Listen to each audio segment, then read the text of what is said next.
Ayushman has announced that gig workers would be eligible for health insurance facilities under the Ayushman Bharat Insurance Scheme, which is formerly known as Pradhan Mantri Jan Arogya Yojana. Estimates show that it would benefit nearly 1 crore gig workers. Ayushman Bharat Insurance or Jan Arogya Yojana provides a cover of rupees 5 lakh per beneficiary family every year for secondary and tertiary care hospitalization. These workers can avail treatment at any public hospital and also many private hospitals that are empaneled under the scheme. Gig workers are those people who earn money through short-term jobs rather than traditional full-time jobs. Hence, these people are part of the informal sector.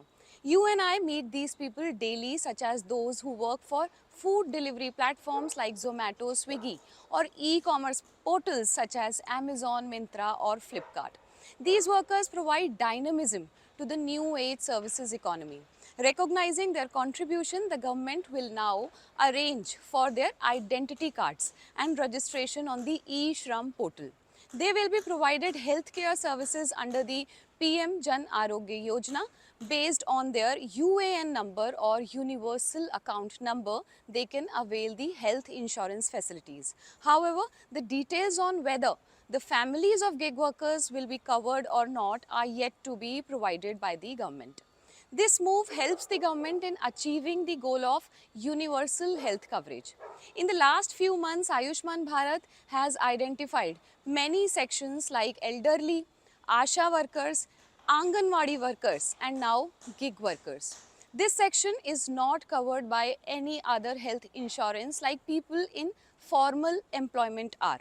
Weak and vulnerable people must be safeguarded from health issues, especially as they often work under stressful deadlines with extreme workload, irrespective of the weather conditions.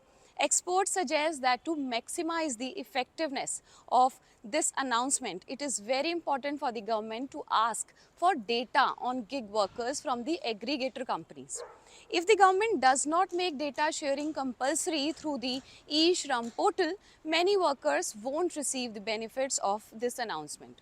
Hence, they people suggest that the need for the government to enforce strict regulations, making it mandatory for platform companies to register their workers and participate in social security programs.